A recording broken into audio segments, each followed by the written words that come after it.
Ambassador, can you tell me which ships are being allowed to pass the Strait of Hormuz and which are not? First of all, let me thank you for having me. Regarding for the situation of the Strait of Hormuz, let me explain to you that, what happened over there.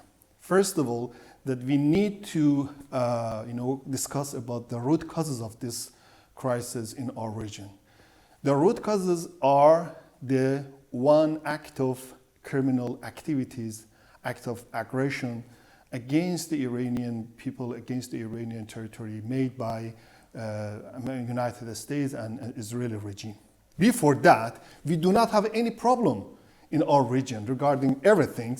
And so unfortunately, this war that is illegal, the majority of the international lawyers and United Nations experts declared that this war is illegal, and this illegal act made a different problems not only for Iranian people, Iranian government, but also for our region and as well as for all of the world. But now we are defending ourselves according to our actual and potential capabilities. Declare to the world that Iran is very determined in using of and utilizing of these inherent rights. And I want to talk about the causes of the war. And so regarding for the situation of the Hormuz Strait, that as our Foreign Minister, Dr. Arakchi, mentioned, that the Strait of Hormuz is open for all of the vessels and ships, except the American ships and their allies to attack us. Yes. So who do you regard as the allies?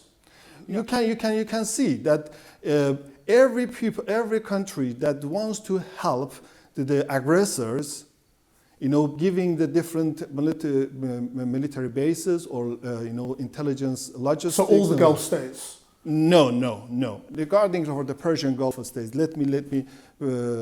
I do reiterate that we have still with them diplomatic relations, our Iranian ambassadors working there, and we do not have any conflict, any war with them. We are defending ourselves only for, according to our self-defense right. But are you saying their ships can pass? Yeah, they can pass. So yeah. UAE, regarding for the Saudi, all of those ships can pass. Every case should be monitored. Every case should be. Nowadays, unfortunately, this crisis makes a lot of extensive consideration for everything. We need to observe all of the matters regarding for the safety of the seafarers, safety of the vessels, safety of the. But the ships that have been hit so far were not just American vessels. No, we have warned to them regarding for the observation of their own security. Yeah. Unfortunately, now we are witnessing the false flag operations against Iran, and so we should observe everything. We should monitor everything. What do you mean? Do you mean the ships are being hit by the Americans? Why not? Well, unfortunately, it's a crazy idea. No. It's not crazy.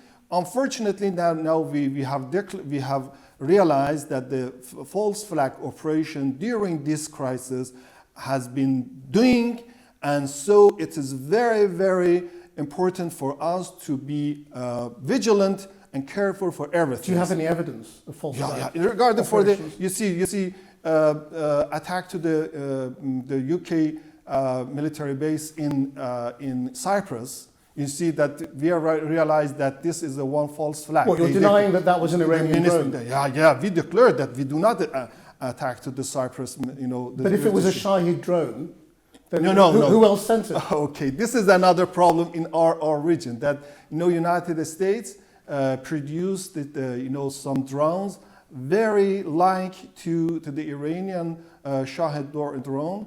It's name of Locust. And so they are using of this kind of drones against some of the people that we do not have any hostility. I mean, these are pretty wild claims that the Americans are the ones attacking everybody American in the region. side and as well as Israeli regime. the using of the Israeli regime has a long dossier and very, unfortunately, dirty dossier regarding for using of this false Okay, flag. but just to come back to the Strait of Hormuz, are you now Yes. saying that ships from all the Gulf states can pass? Yes, according to the security arrangements for their own interests, for their own safety. So what do they have to do to pass? Yeah, why not? No, but when you say according to the security arrangements, You see that we have permitted to the different Turkish air vessels and some of the Indian vessels, so that we do not have any problems for the other people who do not have any hostilities and against the Iranian people. how does Iran view Britain and British ships? Regarding for the United Kingdom, we welcome their own initial position regarding not involvement with this war. But nowadays we have received some matters in the name of the collective self-defense that we declared to them if they want the British government would like to participate in this war against the Iranian territorial integrity and as well as the Iranian people. Unfortunately, at that time we do not have any room to defend ourselves. But now, Britain is not attacking Iran in Yes, any way. yes. But it is allowing American bombers to use British bases. Does that mean Britain is your enemy? We have warned the British government with our letters to the United Nations and as well as our verbal notes to the FCDO. So does that mean you view Britain as an enemy now? It depends. It depends, and so I told you that everything's under consideration. Day by day, I do believe hour by hour and moment to moment. Right, but and right now, as we speak, is Britain the enemy? Right now that we have declared to the British government and British officials that do not involve with and participate with this illegal war, and they know that this war is illegal. But regarding for the other matters, it depends on their activities. But can you define participate? Do you believe Britain is currently participating? I think not. I think not yet. But I do believe if they want to do something, there is no doubt that the Iranian side will defend ourselves. So if Britain were to send anti-drone weapons to the Strait of Hormuz and tried to shoot down Iranian drones that were targeted at ships, where does that leave us? Yes, Are we still not participants? I got your point, but I do believe that regarding for the military operations, this is a very sophisticated and complex matters, and everything should be analyzed and should be calculated by the military experts. You see that we do have a diplomatic missions with the United Kingdom, and as well as we have some consultation with them regarding for the different issues. We do prefer not to involve with the war with the United Kingdom in the Strait of Hormuz or any elsewhere. But I do believe that, as far as I know, that the British government and British authorities are very vigilant and delicate to do everything. But I do believe, if they want to act any activities, any operation against the Iranian interest, against the Iranian, and giving the participation with the and helping to aggressors, United States and Israeli regime, definitely we will defend ourselves. But at the moment, the Strait of Hormuz is not really open. There are very few ships going through, Yes. and there is a big logjam of ships trying to get through. So when are you going to let them through? I told you that according to the latest explanation by Dr. Arakchi, the Strait of Hormuz is open for all of the straits, except for the ships who are going to help our enemies. What are the circumstances under which Iran will stop this war now? If the Americans and Israelis cease fire, would Iran cease fire? You see that we have declared several times to all of the world that the first priority of Iran is diplomacy and was diplomacy. Now is still the diplomacy. Unfortunately, they betrayed, they destroyed the diplomacy 2 times, I do believe 3 times. One time that Trump administration withdrew from the JCPOA. The second time in June, they attacked us without any tangible outcome or negotiation with them. And the third time now, in the middle of our negotiations that it was planned to go to technical deliberations and technical discussions at Vienna, but unfortunately on Monday, but on Saturday, 2 days before that negotiation, they attacked us. So we have shown our determination that Iran was not and is not welcomed with war. But if they stop now, would Iran stop? If they stopped, you see, only not stopping and 6 months later, again another war. We need to give the one assurances, one guarantee not to repeat this kind of illegal activities, this kind of criminal activities against one sovereign state, against the Iranian people, against all regions, I do believe. So, but you see, if they want to give us the guarantee not to repeat this kind of illegal and criminal activities, that Iran will be delighted to go to have one very, deal forever. Because it's been suggested to me that if the Americans and Israelis stopped, Iran would still use the Strait of Hormuz to extract a future settlement. That you could still hold the world to ransom over the price of oil. Iran, as a responsible state in the world, we are the member of the International Maritime Organizations. We know the significance of the international shippings and international navigations. But you have been illegally attacking ships. No. Everything, you cannot claim without any verification. It is an international, I'm recommending it's an international war. I'm recommending you to be very vigilant regarding for every speculation and news you are hearing. But the ships you've attacked so far were not legally attacked. Let me finish. That you see that nowadays there are a lot of misinformation, disinformation, and fake news. You see, regarding for this kind of complex matter, and so you should be, as a professional media man and a journalist, you should be very vigilant to say that Iran is going to attack. No. But are you saying Iran hasn't attacked those ships? I do not claim the wrong matters. I told you that Iran, according to the self-defense activities, we are going to defend ourselves according to our calculation, according to our analysis. It's not within international law under self-defense to attack oil tankers with civilian crew. This is if you want to analyze this kind of activities, you should come back to the root causes. The root causes is very important. You are forgetting the root causes. The aggression aggression of the United States and the Israeli regime, but not 1, 2 times I'm not against Iran. I'm not forgetting that. And you are you're asking me regarding for the other questions that stems from that aggression. But just because one aggression is illegal doesn't mean it is okay to conduct illegal acts yourself. And attacks on civilian shipping are not legal.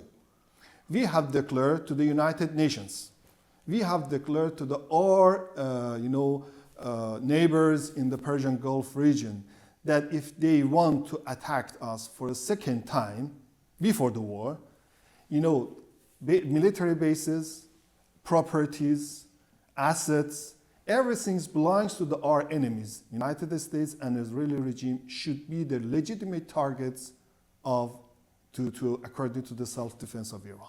Can we talk about the nuclear program? Because that is one of the justifications made by the Americans and Israelis. Why did Iran get to 60% enriched uranium when that's way beyond what you need for civilian use? Yes. Then let me come back a little bit. You see that we had a very important achievement we had, JCPOA, that destroyed by the Trump And so during the implementation of the JCPOA, Iran showed his determination, his desire, and his intention that there is no intention to go into the nuclear bomb. Unfortunately, after the withdrawing of that JCPOA by the United States and malfunctioning of the European countries to implement of the JCPOA, Iran, under the monitoring of the IAEA, increased according to the self-contained document, essence of that document, I mean JCPOA. We increased the level of the enrichment, 20%, and then to upper than it. 60%. Yeah, 60%. We declared to the IAEA. IAEA was aware about this kind of activities. But why did you want 60% uranium? This is a very sophisticated scientific and issues. It's better to ask some people who are expertise in this field. But as far as I heard from some of our scientists, that the purity of this kind of enrichment would very important for using of other applications of the nuclear isotopes and some for the for medicine activities. It's way in advance for civilian use, and as you know, the suspicion is for this reason it was close. It was close to weapons grade. No, for uranium. this reason, I prefer to answer this to be answered to your question by the scientist people, expertise people regarding for the. But it's the politicians who are deciding what happens now, because they say you were at 60%. Within a few weeks or months, you could have been at 90%, and then you're months away from having a weapon. That's one of the reasons. No. Iran. They are giving. No. Iran is a very kind of simplification of the matter. Of course it is. It's not. But we live in a world in which these decisions are being made on very simplified arguments. No. Let me. You see that regarding for the essence of the JCPOA. The JCPOA is a self-contained document. You should pledge your commitment, your obligation. On the other hand, me as your party, as your side, I do believe I will be pledged our commitments. Yes. I accept Trump is the one who broke the JCPOA. Yes, I accept that. That's very important. But then what happened after is you increased your enrichment levels to 60%, and that puts you within striking distance of having a weapon. We are the member of the NPT. We are the responsible member state of the IAEA, and every Iranian nuclear activities, including the enrichment, in the 60%, all of them have been monitored by the IAEA. There is no any ambiguity. There is no any ambitious. It doesn't mean it's okay to have 60% uranium just because the IAEA knows about it. Yeah, he knows.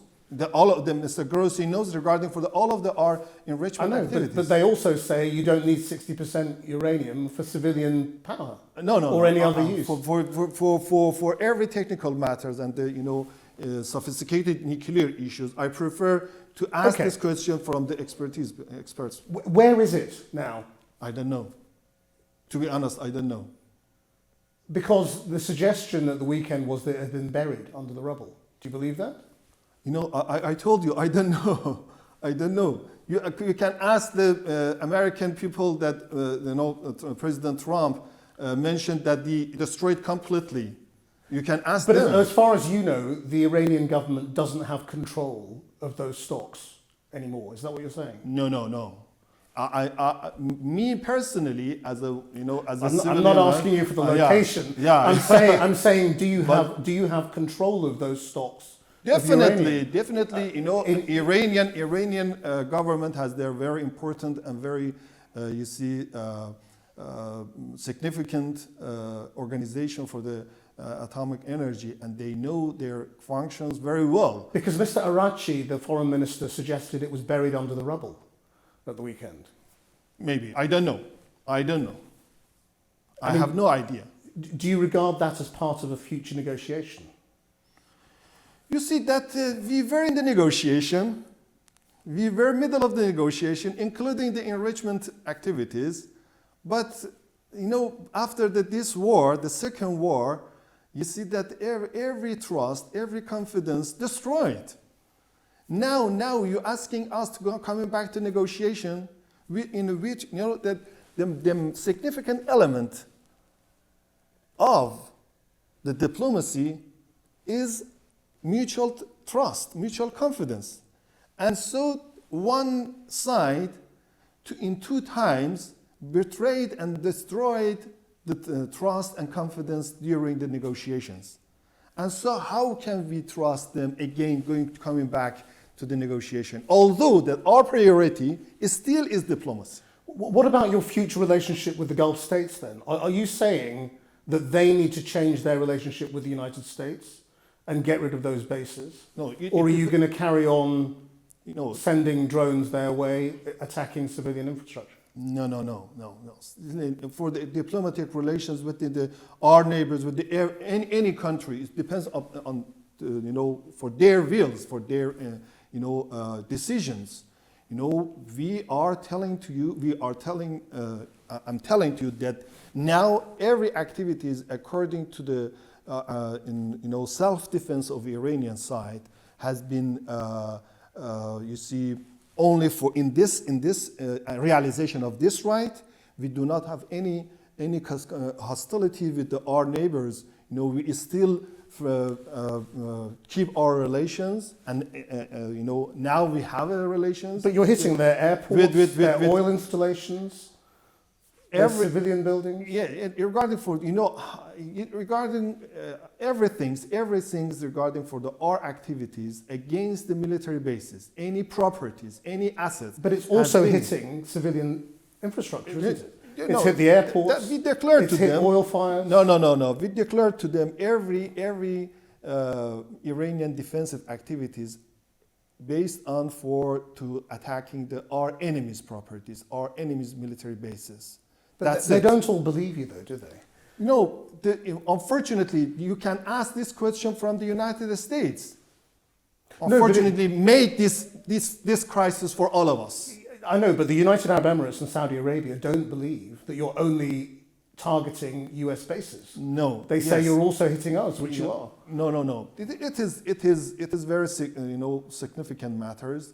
We need to analyze very delicately and very carefully, and so that I do believe that UAE and as well as our brothers in Saudi Arabia, all of them, and others, Qatar, Bahrain, Kuwait, and as well as Oman. Oman, we are very thankful and grateful for their endeavors for having mediation between Iran and United States. We are very, grateful for them, especially Mr. Abu Saidi as the foreign minister of the Sultanate of Oman.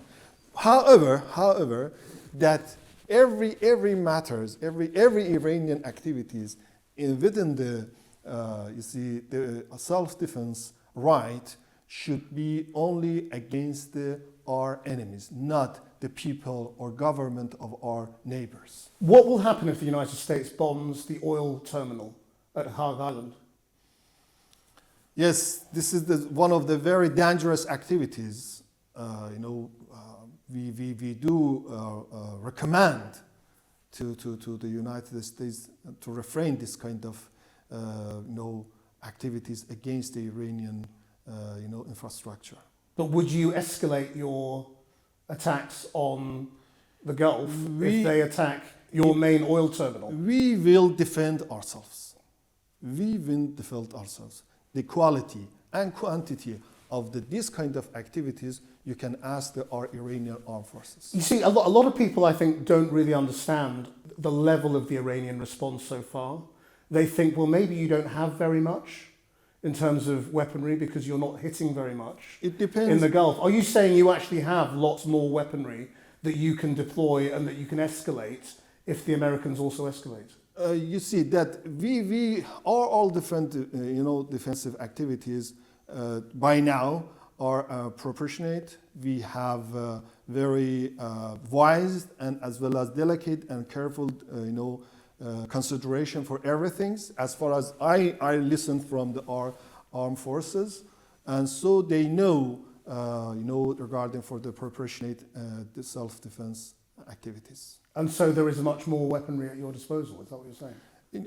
It depends to the arm. Both sides are running out, aren't they? Yeah, we recommend not to escalate.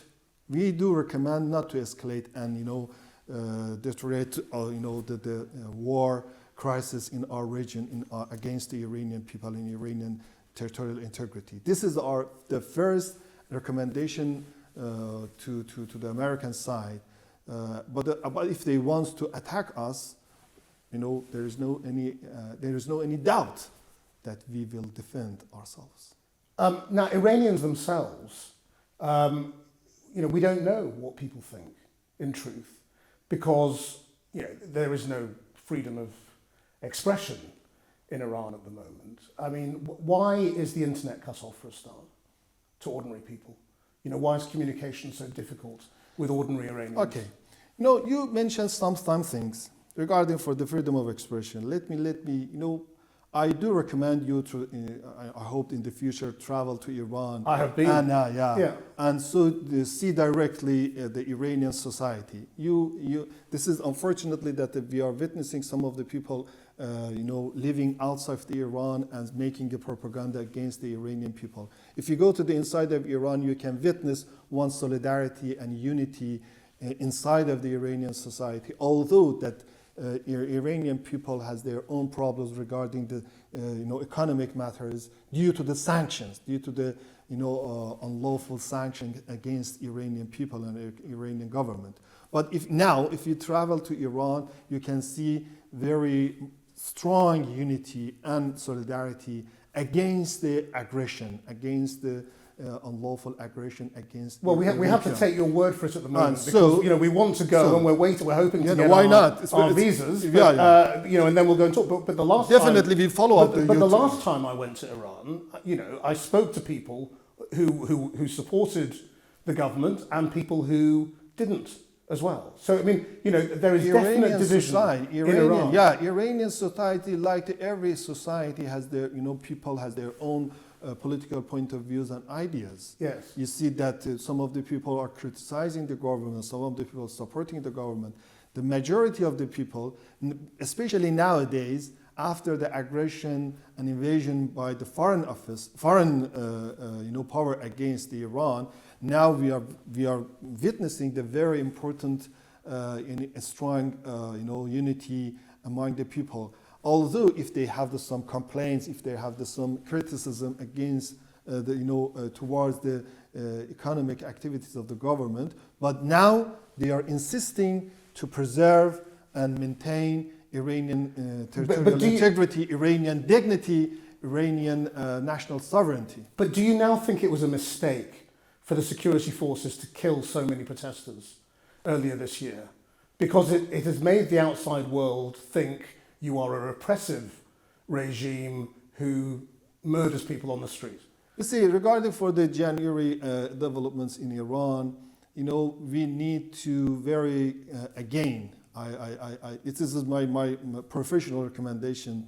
I had this kind of questions regarding for the what happened in Iran. During this in January, we have witnessing one plot against the Iranian people. I do believe. By who? By the foreign agent coming inside and making some problems for the Iranian people and you can't have tens of thousands of foreign agents. These were Iranian people on the streets, weren't they?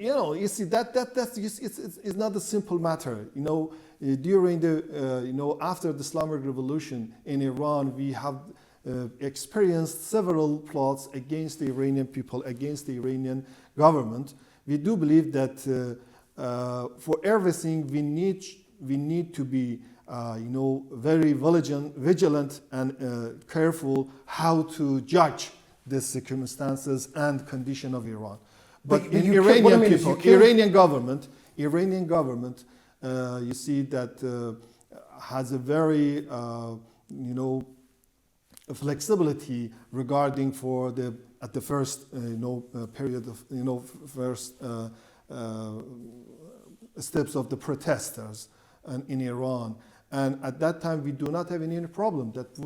All of the protesting were being very peaceful. But unfortunately, after the intervention of some foreign countries inside of the Iranian domestic affairs, unfortunately, we witnessed one very sorrow and sadly phenomena inside of Iran. But we are still, unfortunately, and you see that this is not, if they want to abusing of this matter to make another war, to make another aggression against the Iranian people, it is very catastrophe. But it was a catastrophe because in the same time that you've been at war, you have killed a handful of people in the Gulf and in Israel. In that same time in Iran, you killed thousands of your own people. You see, the was majority, an absolute disaster. We are claiming for their blood because the majority of the people has been killed, has been considered as a martyr. More than 80%. 80% of the people who be killed during the protest in the January, all of them has been considered as a martyr. By who? What do you mean? Martyr as by the Iranian government to consider all of the matters related for their own family, for their own. They've been treated as martyrs, you mean, and their families paid, you mean, or. According to Iranian laws and regulations, yes. And so some of them that according to the proceedings, the judicial proceedings, some of them has been cooperation with some terrorist activities. You see that they are waiting for their judicial proceedings should be done. But I'm telling to you that inside of Iran, that now is the priority is the war. Yes. Is how to defend ourselves. But there is still no free expression. Yeah. That's why I said there is no freedom of expression. And there isn't. There is no internet. There is. But you see that you have your narrative, you have your narration in this matter. But I do believe that, if you want to has a very right and very credible assessment of the Iranian society, it is better to go inside of Iran and. Yes, but that's true. But when having been there, I know that when you speak to people who are critical, they don't feel able to say it openly because they fear that they would be arrested. No. Let me that you see that every people inside of Iran has their own, a right to sell. Although that I do not want to claim that we do not have any problem. Yes, nobody perfect. No society perfect. In the United States as well, you can see different problems. In United Kingdom as well. Of course.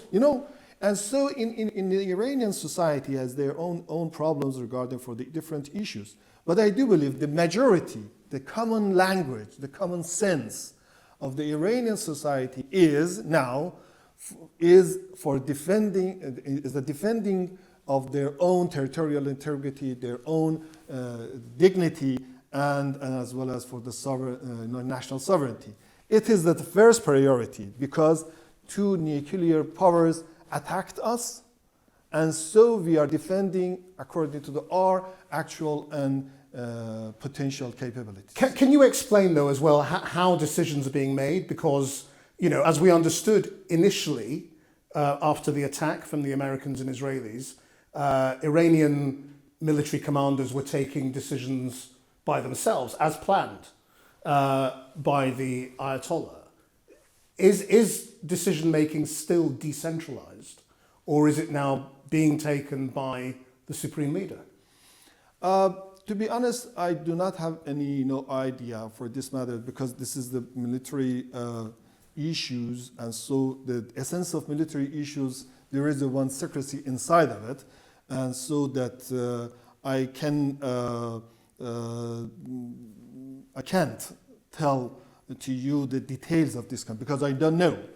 But I do believe that during the first war, 12-day war, we have gained very important and significant experiences how to defend ourselves.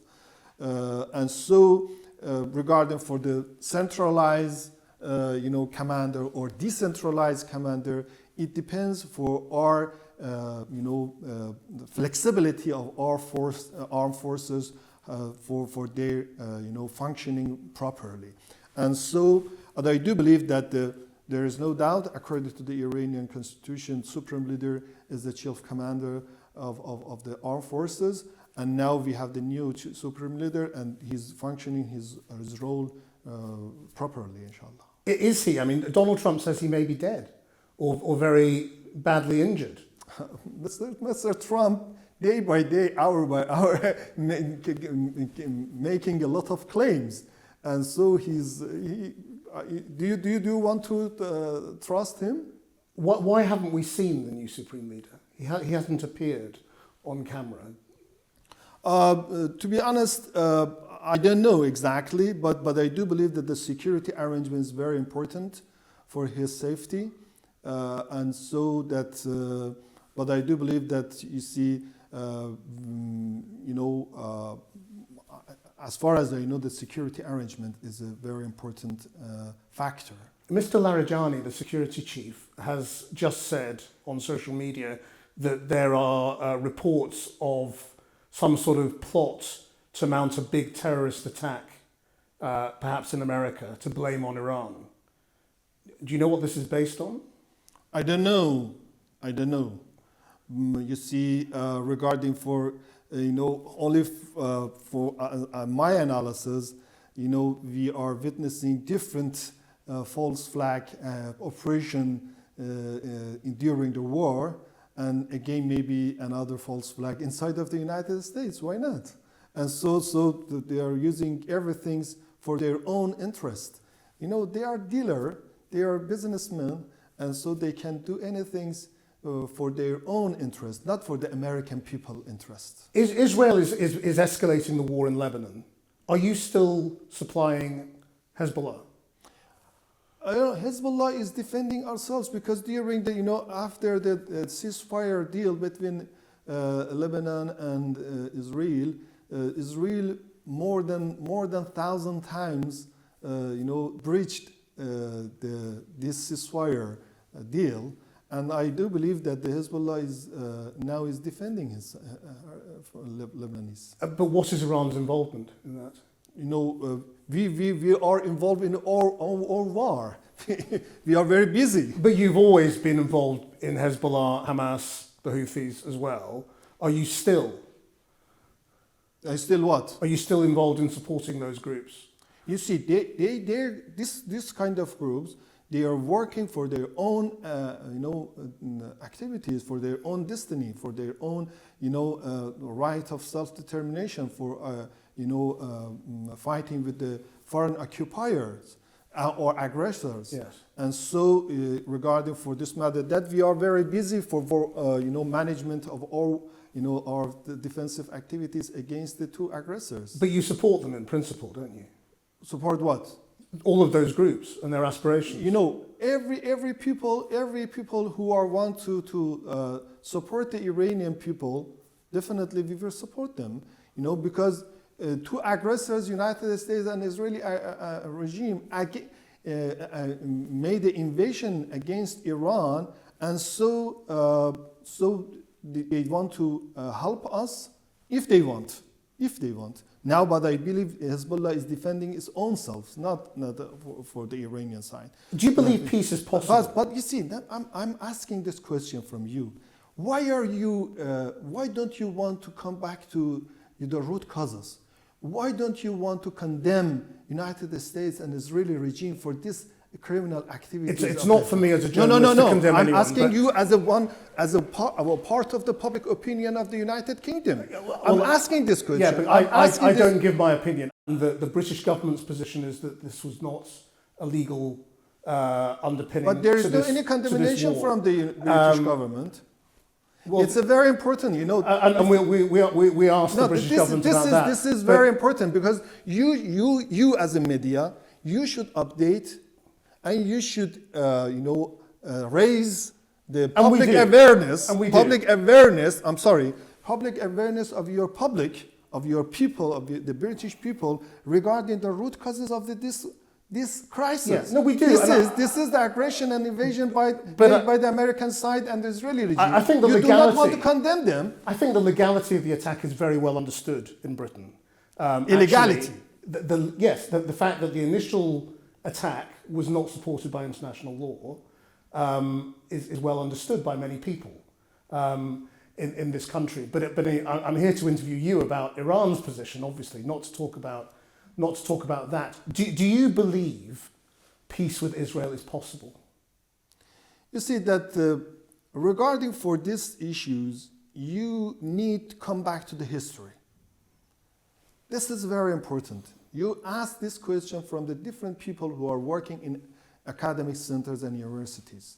You see that the Israeli regime, based on apartheid, established on discrimination, racial discrimination, and this regime has been using the terrorism as a very important activities for their own targets, and territorial expansion policy against their neighbors, against them. So if you want to have a peace with this kind of regime, we need to have a very, very vigilant regarding for their own hostilities, not only for the region in the regional level, but also in the global level.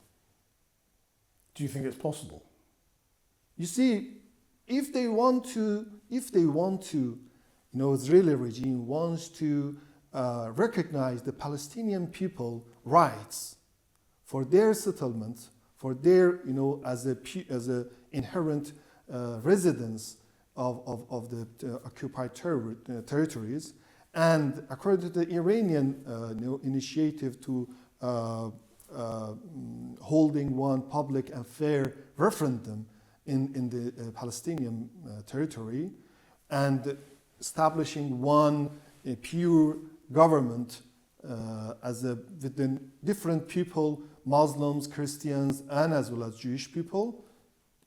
At that time that we have one very popular and according one government against based on the realization of right to self-determination. So one state, not two states, is that what you're saying? You see that one state, I do believe, one state, because we have the one territory in the name of the Palestine. And in that scenario, that is the only scenario under which Iran would accept Israel's right to exist and would stop wanting to wipe it off the map. No. We are telling our point of views regarding for the status of the the conditions in our region. We do not want to go to the military phase against anybody, including the Israeli regime. No, we do not want to go to the other issues related to aggressive activities from Iranian side. Not.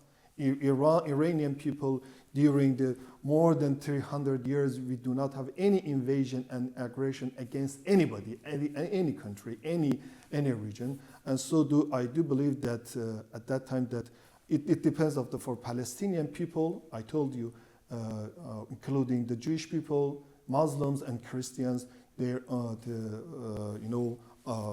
realize and formulate one state. Finally, today, many people are very worried about escalation. What is your state of mind today? Are you hopeful? Are you pessimistic? Do you feel this is a very dark time? Yes, it's a very, very important question. Yes, you see that we do not welcome any war. We do not welcome any escalations. We do not want any military conflict and the continuation of this conflict. And so we are keen and eager to find one proper and as well as rational way to stop this war. And but unfortunately, that during the